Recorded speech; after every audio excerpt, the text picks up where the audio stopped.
Assalamualaikum warahmatullahi wabarakatuh. Bismillahirrahmanirrahim. Allahumma sholli ala Muhammad wa ala ali Muhammad. Jumpa lagi di UBA Channel. Teman-teman, kali ini saya akan membahas tentang soal pedagogik. Ada 20 soal ya. Dan insya Allah di sini akan semuanya dibahas. Jadi tidak hanya soal dan kunci jawaban, tapi sekaligus pembahasan maupun teori yang berkaitan. Langsung saja teman-teman, nomor 1.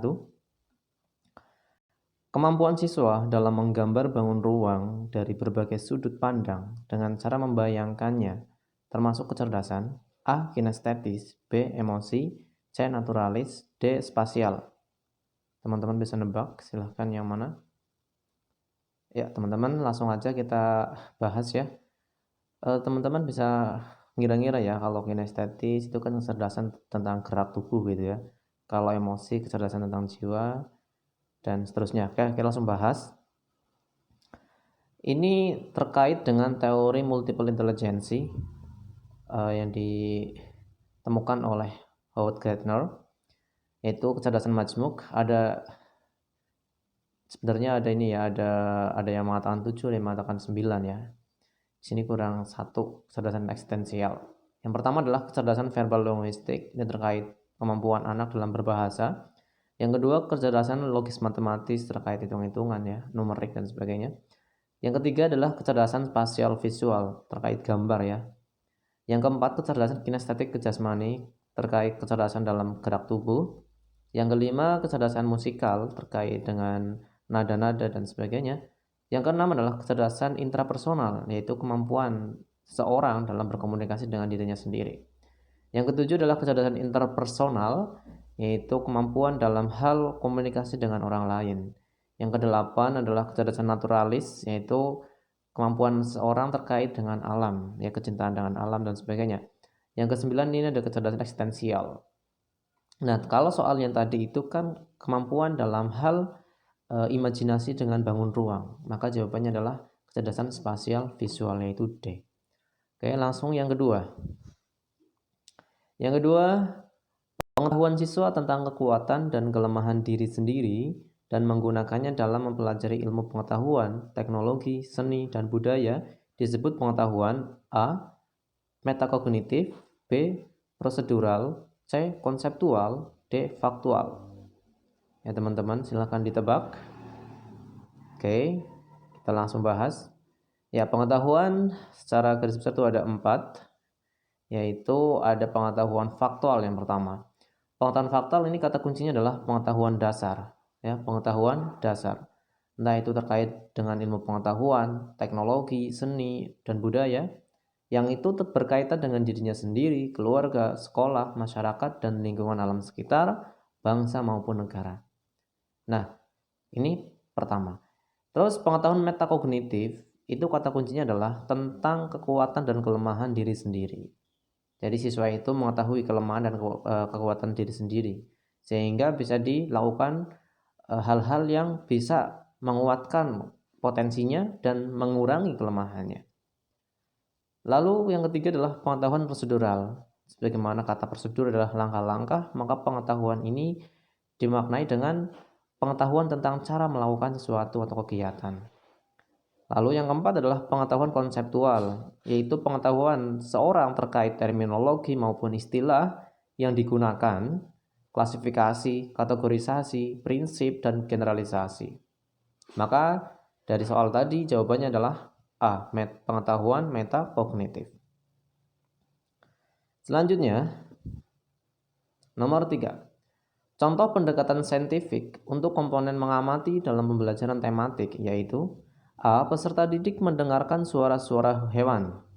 B. Peserta didik membandingkan hewan peliharaan dengan hewan liar. C. Peserta didik mengidentifikasi jenis hewan peliharaan. D. Peserta didik bercerita tentang hewan peliharaannya. Silahkan ditebak. Ya, kita bahas pendekatan saintifik atau scientific approach adalah model pembelajaran yang menggunakan kaidah-kaidah keilmuan yang memuat serangkaian aktivitas pengumpulan data melalui observasi atau mengamati, menanya, eksperimen, mengolah informasi atau data, kemudian mengkomunikasikan. Nah, jadi ada 5M ya. Ada 5M. M yang pertama adalah mengamati. Nah, mengamati adalah atau proses observasi ini dilakukan oleh siswa dengan melihat, mendengarkan, dan merasakan, atau yang dikatakan melibatkan indera. Nah, sehingga dari pilihan tadi, mana yang menggunakan indera, ya, dalam hal ini adalah mengamati, yaitu ini ada kata mendengarkan, ya. Di sini ada membandingkan, mengidentifikasi. Kalau udah membandingkan, mengidentifikasi itu kan bukan lagi menggunakan indera, tapi sudah menggunakan akal. Nah, sedangkan bercerita ini kan mengkomunikasikan, sehingga jelas sekali adalah mendengarkan. Jadi jawabannya A ya, peserta didik mendengarkan suara-suara hewan. Oke, selanjutnya nomor 3. Nomor berapa ini? Nomor 4. Pernyataan berikut yang kurang tepat tentang pendekatan saintifik adalah A. Pendekatan saintifik merupakan implementasi pendekatan rasional saja. B. Pendekatan saintifik mengandung makna belajar melalui meneliti. C. Pendekatan saintifik diterapkan untuk mengembangkan keterampilan proses dan sikap ilmiah siswa. D. Kegiatan 5M pada pendekatan saintifik idealnya dilakukan secara terurut, mulai dari kegiatan mengamati, menanya, mengumpulkan informasi, mengasosiasi, dan mengkomunikasikan. Jawabannya apa teman-teman? Oke, kita bahas. Scientific approach adalah model pembelajaran yang menggunakan kaidah-kaidah keilmuan seperti tadi ya, sehingga siswa terbiasa dengan hal-hal yang ilmiah dan mendorong kemampuan siswa untuk menghasilkan karya kontekstual baik individual maupun kelompok. Makanya di dalamnya terdapat pembelajaran berbasis penciptaan karya atau project based learning. Sehingga jawabannya A, yaitu apa? Pendekatan saintifik tidak hanya merupakan implementasi pendekatan rasional saja. Maksudnya apa? Saintifik itu tidak hanya berbicara soal rasional. Lebih dari itu, saintifik itu bahkan menampilkan atau mendidik anak untuk menciptakan sebuah karya. Dan lebih dari itu, dalam pendekatan saintifik seringkali digunakan penilaian autentik, yaitu tidak hanya masalah rasional, tapi aspek spiritual, sosial, itu juga diajarkan atau ditanamkan. Ya, jadi jawabannya A. Oke, selanjutnya. Nomor 5 ya. Oke, nomor 5. Nomor 5, model pembelajaran yang menekankan pada ditemukannya konsep atau prinsip yang sebelumnya tidak diketahui. Masalah yang diperhadapkan kepada peserta didik semacam masalah yang direkayasa oleh guru adalah model A. Discovery learning, B. Learning by doing, C. Project based learning, D. Problem based learning. Apa teman-teman? Ya, kita bahas. Ya, pembahasannya adalah, ya jawabannya adalah A, discovery learning. Kenapa? Oke, ini ada triknya, hafalkan kata kunci. Kalau discovery learning atau DL, itu kata kuncinya adalah penemuan. Ya, kata kuncinya penemuan. Jadi ya anggaplah sebingungnya kita dalam menghadapi soal ketika ada kata-kata penemuan, apalagi dikuatkan dengan kata setelahnya itu yang sebelumnya tidak diketahui, maka jawabannya adalah discovery learning. Yang kedua adalah project based learning atau PJBL. Ini kata kuncinya adalah proyek. Proyek, ya ini kan proyek ya, atau karya dari siswa. Terus problem based learning ya atau PBL, kata kuncinya adalah masalah. Masalah yang benar-benar dihadapi dalam dunia nyata gitu ya. Oke, selanjutnya nomor 6. Nomor 6, dalam perjalanan sejarah sejak tahun 1945, kurikulum pendidikan di Indonesia telah mengalami beberapa perubahan dan penyempurnaan. Kurikulum yang lahir tahun 2004 disebut juga dengan A. Kurikulum rencana pendidikan, B. Kurikulum rencana pelajaran terurai, C. Kurikulum tingkat satuan pendidikan atau KTSP, D. Kurikulum berbasis kompetensi atau KBK. Ya, jawabannya yang mana? Oke, sekarang kita bahas. Ya, jawabannya adalah D. Kenapa D? Ya, di Indonesia itu ada beberapa kurikulum yang punya nama yang khas. Yang pertama adalah dengan nama Rencana Pelajaran di tahun 1947. D. Rencana pelajaran terurai, nomor 2, rencana pelajaran terurai tahun 1952. 3, rencana pendidikan 1964. Terus di tahun 2004 itu ada KBK. Yang kelima ada kurikulum 2006 dengan nama KTSP. Ya, jadi jawabannya adalah D, KBK. Selanjutnya nomor 7. Prinsip pembelajaran yang dikembangkan dalam teori operant conditioning yang merupakan proses belajar di mana suatu perilaku akan diperkuat dalam suatu situasi dan tidak berlaku dalam situasi lainnya adalah prinsip A. Hukuman, B. Diskriminasi, C. Generalisasi, D. Penghapusan. Ya teman-teman, ini ada teori operant conditioning. Ya, kita bahas. Jawabannya adalah B. Ya, jawabannya adalah B. Kayak kita bahas satu persatu. Kalau hukuman jelas sekali, yaitu punishment adalah apa saja stimulus yang menyebabkan suatu respon atau tingkah laku menjadi berkurang atau bahkan langsung dihapuskan atau ditinggalkan. Intinya ini adalah sesuatu yang menimbulkan efek jera bagi peserta didik. Nah, kalau generalisasi adalah penguatan yang hampir sama dengan penguatan sebelumnya akan dapat menghasilkan respon yang sama. Contoh, seorang siswa akan mengerjakan PR dengan tepat waktu karena pada hari lalu atau pekan lalu dia mendapatkan penguatan, ya, mendapatkan teguran maupun mendapatkan hadiah gitu ya. Terus diskriminasi adalah respon organisme atau peserta didik terhadap suatu penguatan tetapi tidak terhadap penguatan yang lain. Contoh, seorang siswa mengerjakan PR dengan tepat waktu karena mendapat ujian dari gurunya pada mata pelajaran IPA, ya. Tapi tidak begitu halnya ketika mendapat pujian, bukan ujian tapi pujian. Ketika mendapat pujian dari guru IPS. Nah, respon ini bisa berbeda karena cara memberikan pujiannya sudah berbeda. Karena dihadapkan dua mempel yang berbeda, apalagi dua guru yang berbeda. Sehingga nanti menimbulkan respon yang berbeda. Lalu penghapusan adalah suatu respon terhapus secara bertahap apabila penguatan atau ganjaran tidak lagi diberikan.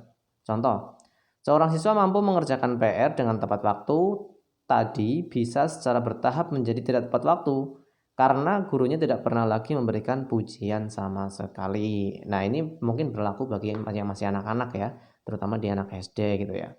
Atau anak-anak yang di rumah gitu ya, masih kecil gitu. Nomor 8, salah satu fase pembelajaran dengan menerapkan teori Pavlov dengan cara mengurangi bahkan menghilangkan stimulus kondisi secara berangsur-angsur sehingga yang tersisa adalah stimulus utama supaya respon tetap terjadi meskipun tanpa stimulus.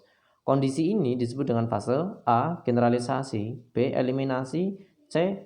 Diskriminasi, D. Akuisisi. Apa teman-teman? Ya teman-teman, dalam teori pengkondisian klasik Pavlov itu ada beberapa fase.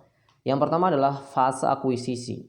Nah, fase akuisisi adalah fase dengan pengkondisian atau dengan istilahnya stimulus ya, atau iming-iming dah gitu ya. Dengan iming-iming. Nah, fase eliminasi fase tanpa pengkondisian atau fase yang dimana iming-imingnya itu sudah dihilangkan gitu ya. Terus fase generalisasi yaitu kecenderungan untuk merespon terhadap stimulus kondisi yang termirip atau iming-imingnya diganti gitu, diganti yang lain itu. Nah, diskriminasi yaitu kemampuan untuk membedakan stimulus terkondisi dengan stimulus lain. Nah, gitu ya. Jadi jawabannya adalah B.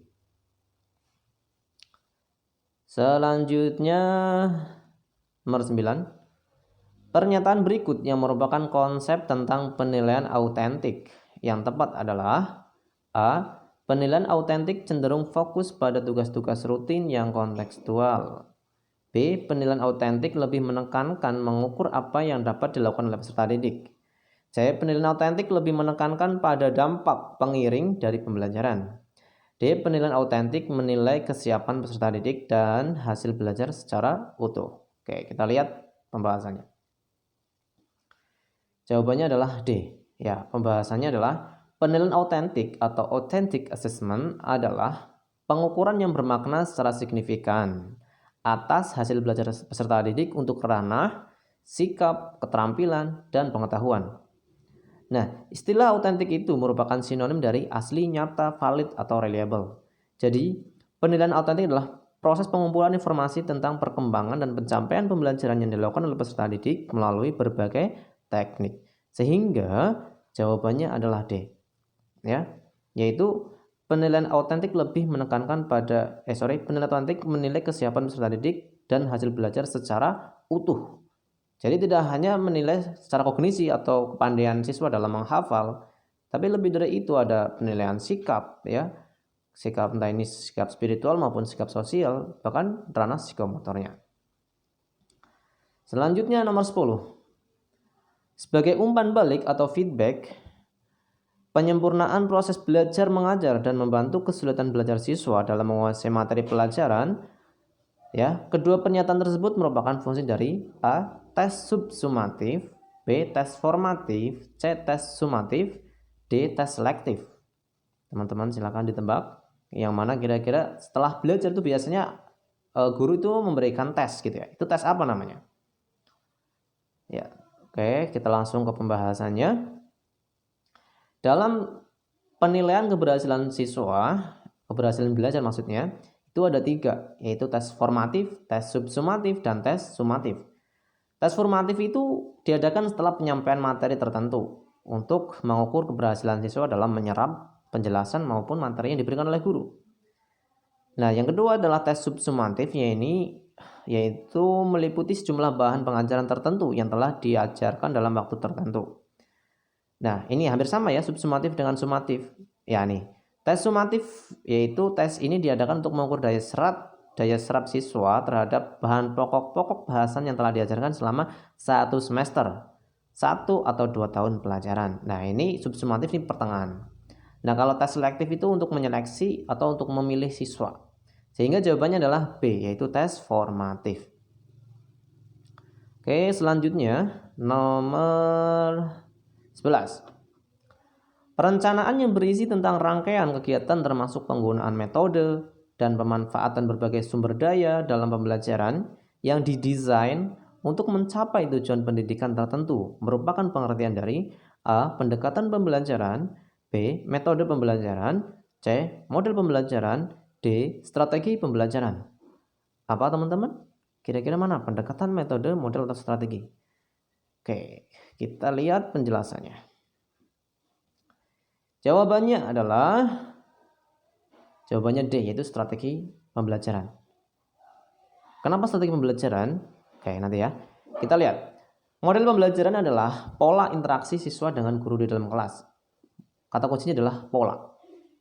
Terus metode pembelajaran merupakan cara yang digunakan untuk mengimplementasikan rencana yang sudah disusun dalam bentuk kegiatan nyata dan praktis.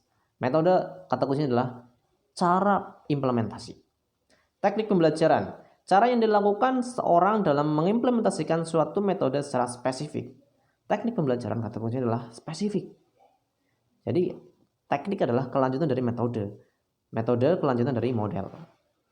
Selanjutnya pendekatan pembelajaran, yaitu titik tolak atau sudut pandang terhadap proses pembelajaran.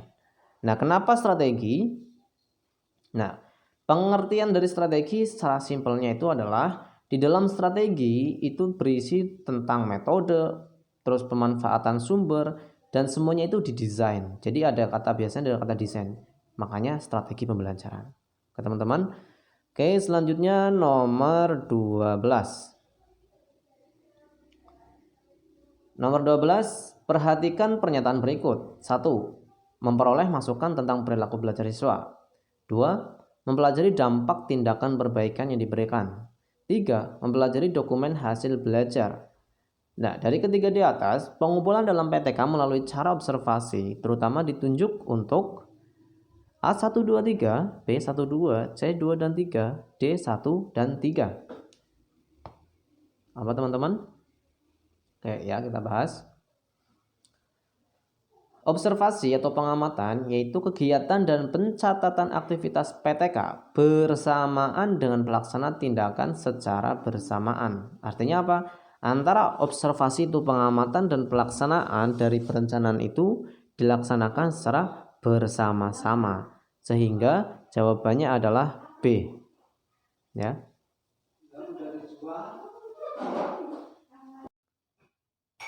Selanjutnya nomor 13.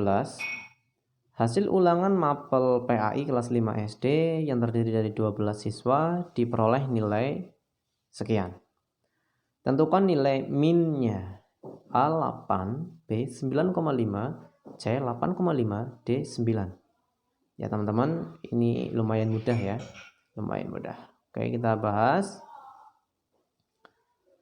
Rumus untuk mencari min atau rata-rata yaitu jumlah total skor siswa ya dibagi jumlah siswa.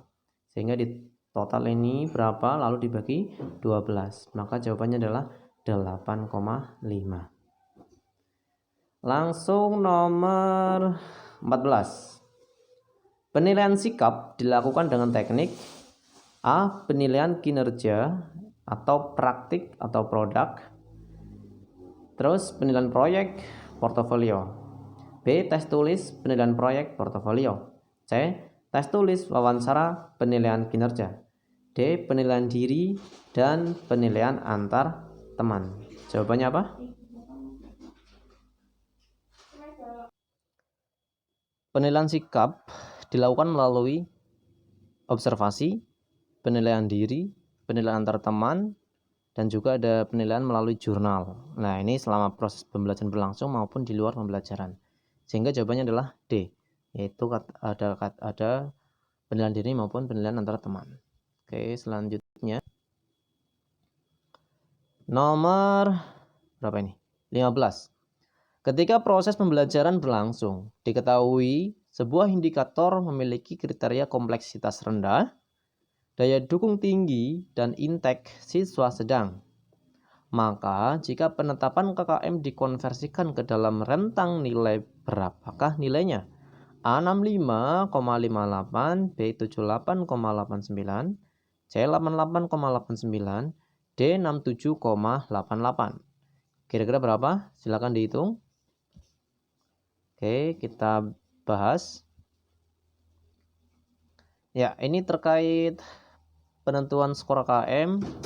Ini ada rumusnya teman-teman ya. Nih, jadi ada kriterianya, kriteria penskoran. Kalau kompleksitas tinggi nilainya 1 ya. Kalau kompleksitas sedang nilainya 2. Kalau rendah nilainya 3. Oke, langsung saja. Dari soal tadi itu kan diketahui kompleksitas rendah ya, maka masuknya adalah 3. Nah, terus daya dukungnya tinggi, maka nilainya juga 3. Terus intake siswa itu sedang, maka nilainya 2. Nah, ini di total. Berapa totalnya? Adalah 8. Totalnya 8. Nah, rumus jumlah skor atau totalnya ini dibagi juga jumlah skor maksimal, yaitu 9. Ini kan kalau misalkan maksimal semua skornya kan 9 gitu ya. Nah, dibagi 9, terus dikali 100. Maka diketahui 8 bagi 9 kali 100, nilainya adalah 88,89. Sehingga jawabannya yang mana? Sudah dicek? Ya, jawabannya adalah yang C, 88,89. Sehingga KKM dari proses pembelajaran itu adalah 88,89. Dan seperti inilah kalau menghitung nilai KKM. Teman-teman kalau mungkin detailnya lagi, silakan dilihat video sebelumnya yang kami berikan tentang KKM. Nomor 16, aliran teori belajar yang menyatakan bahwa belajar merupakan proses asimilasi dan akomodasi informasi untuk membentuk skema dengan tingkatan yang lebih tinggi dari sebelumnya ketika mencapai keseimbangan. Adalah teori belajar menurut A. Jean Piaget, B. Albert Bandura, C. Jerome Bruner, D. Ivan Pavlov. Ya, di sini ada kata kunci teman-teman, asimilasi dan akomodasi. Teman-teman perlu ketahui, dua teori ini namanya teori adaptasi. Kita bahas langsung ya. Ini namanya teori adaptasi dari Jean Piaget ya. Nah, dia mengatakan dan seorang itu dalam beradaptasi dengan lingkungan itu ada dua fase. Fase yang pertama yaitu adalah merubah lingkungan agar sesuai dengan dirinya sendiri dengan skema yang ada pada diri manusia. Contoh, makanan keras itu harus dikunyah dulu baru ditelan, ya. Kenapa? Ya karena ketika kita melihat bayi misalkan ya, dia kan belum tahu mengunyah, sehingga dia langsung makan, langsung telan aja. Nah, nanti lama-lama dia melakukan asimilasi, yaitu nanti dia akan mengunyah dulu ya, walaupun belum sempurna pengunyahannya. Nah, terus yang kedua adalah akomodasi, yaitu merubah diri atau skema yang ada pada diri sendiri agar sesuai dengan lingkungan yang ada. Pada akomodasi ini terjadi penambahan skema baru. Nah, sehingga nanti ketika anak-anak itu sudah mengetahui hal-hal yang baru, dia akan menambah pengetahuannya itu untuk ditambahkan ke dalam pengetahuan dirinya sendiri. Sehingga kemampuannya akan semakin bertambah. Oke. Sehingga jawabannya apa? A ya. Piket. Piket atau pijet itu bacaannya. Yang 17, penilaian yang dapat dipertanggungjawabkan, baik dari segi teknik, prosedur maupun hasilnya. Hal tersebut merupakan prinsip penilaian: A. Adil, B. Akuntabel, C. Valid, D. Sistematis. Nah, ini terkait prinsip penilaian. Teman-teman hafal ya, kalau prinsip penilaian itu ada 9 ya. Entah itu dari soheh atau valid, akuntabel, terbuka, menyeluruh, dan sebagainya. Kita bahas yang ada di opsi ini. Oke, kita bahas. Nah, di sini ada 3. Adil. Adil yaitu penilaian tidak menguntungkan atau merugikan peserta didik karena perbedaan latar belakang, ya entah dari ras gitu ya. Terus sistematis yaitu penilaian dilakukan secara berencana dan bertahap dengan mengikuti langkah-langkah baku. Kalau valid yaitu didasarkan pada data yang mencerminkan kemampuan yang diukur. Sehingga kalau melihat soal ini maka jawabannya apa? Yaitu akuntabel. Ingat ya, akuntabel itu kata kuncinya adalah dapat dipertanggungjawabkan. Ya, dipertanggungjawabkan ke semua pihak, entah itu peserta didik, wali murid, bahkan stakeholder yang lain. Oke. Kita lanjut. Nomor 18. Pada saat siswa mulai belajar menulis bilangan, guru memfasilitasinya dengan buku siswa yang di dalamnya terdapat titik-titik yang membentuk beberapa bilangan. Pada pembelajaran berikutnya, siswa mulai menulis bilangan dibantu oleh guru dengan cara memegangi pensil siswa untuk diarahkan. Berikutnya, siswa menulis bilangan secara mandiri. Nah, ini biasanya kelas 1 ya. Aktivitas tersebut merupakan penerapan salah satu prinsip pada teori belajar Skinner, yaitu A. Prinsip hukuman, B. Penghapusan, C. Pembentukan, D. Penguatan. Ya teman-teman, kalau melihat narasi ini bisa dikatakan ya jelas bukan A ya, karena ini nggak ada tentang hukum-hukuman gitu ya. Dan bukan B, prinsip penghapusan bukan. Berarti ini ada antara dua ini, pembentukan maupun penguatan. Nah, cuman kalau kita dipilah lagi, pembentukan dan penguatan itu bisa dibedakan. Kira-kira duluan mana? Dibentuk dulu atau dikuatkan dulu? Nah, berarti kan kira-kira dibentuk dulu. Penguatan itu kan nanti guru itu tinggal menguatkan gitu ya. Nah, kita bahas. Di dalam teori Skinner itu ada namanya pembentukan atau shaping. Yaitu adalah pengubahan tingkah laku secara berangsur-angsur yang dilakukan menuju ke respon yang dikehendaki. Dan kemudian hanya diperkuat reproduksi yang lebih cermat dari tingkah laku yang dikehendaki. Sehingga jawabannya C. Kenapa? Karena dari narasi ini guru itu berusaha mengarahkan siswa, untuk sesuai apa yang guru itu kehendaki. Nah, ini namanya pembentukan atau shaping. Oke, selanjutnya nomor berapa ini? Nomor 19 ya. Model rancangan PTK terletak pada alur pelaksanaan tindakan yang dilakukan. Hal ini sekaligus menjadi penanda atau ciri khusus yang membedakan PTK dengan jenis penelitian lain. Adapun alur penelitian tindakan yang dimaksud adalah A. Observasi dan seterusnya. Ya, teman-teman bisa dicek. Oke, langsung saya bahas. Ingat, dalam sebuah anggaplah manajerial ya, dalam sebuah langkah itu harus direncanakan dulu. Sehingga antara C dan D itu perencanaan dulu. Perencanaan. Nah, setelah perencanaan tinggal ini perbedaannya ada di mana dulu, observasi dulu atau pelaksanaan tindakan. Kita bahas. Oke. Nah, ini menurut teorinya dari McTaggart dan Chemis, pada setiap siklus terjadi dari 4 langkah kegiatan, yaitu perencanaan atau planning, ya. Terus pelaksanaan dari tindakannya, setelah dilaksanakan atau bersamaan dilaksanaan itu dilakukan observasi. Dan yang terakhir adalah refleksi. Trik pemahamannya adalah coba direncanakan dulu kan. Setiap hal direncanakan dulu baru setelah itu mau ngapain aja dilakukan. Yang kedua laksanakan, perencanaannya itu dilaksanakan. Nah yang ketiga, Ketika melaksanakan itu sambil diamati atau observasi. Yang keempat, lakukan perenungan semuanya, refleksinya. Direnungkan apakah sudah sesuai dengan yang diinginkan atau perlu dilakukan ulang untuk siklus yang kedua, ketiga, dan seterusnya. Nah, itu namanya PTK. Oke, yang terakhir 20. Teori belajar tentang Zone of Proximal Development atau ZPD yang mengatakan bahwa perkembangan potensial akan selalu lebih tinggi dan dibandingkan perkembangan aktual karena pengaruh dari lingkungan yang dikondisikan dengan baik. Merupakan teori dari Gagner, Thorndike, Pavlov, atau Vygotsky. Ya teman-teman. Nah ini teori yang khas banget ini. Ini khas banget, hanya dia yang mengeluarkan teori ini. Siapakah dia? Ya, teori belajar dari Vygotsky itu ada dua yang terkenal, yaitu yang pertama adalah Zone of Proximal Development atau ZPD adalah suatu daerah kemampuan yang dapat memaksimalkan dengan kemampuan memecahkan masalah setelah mendapat bantuan orang dewasa atau teman sebaya, peer. Makanya ada namanya peer teaching, teman-teman ya. Nah, terus ada juga scaffolding adalah pemberian masalah yang kompleks, sulit, dan realistik kepada anak dan kemudian diberi bantuan secukupnya dalam memecahkan masalah tersebut. Jadi jawabannya adalah D.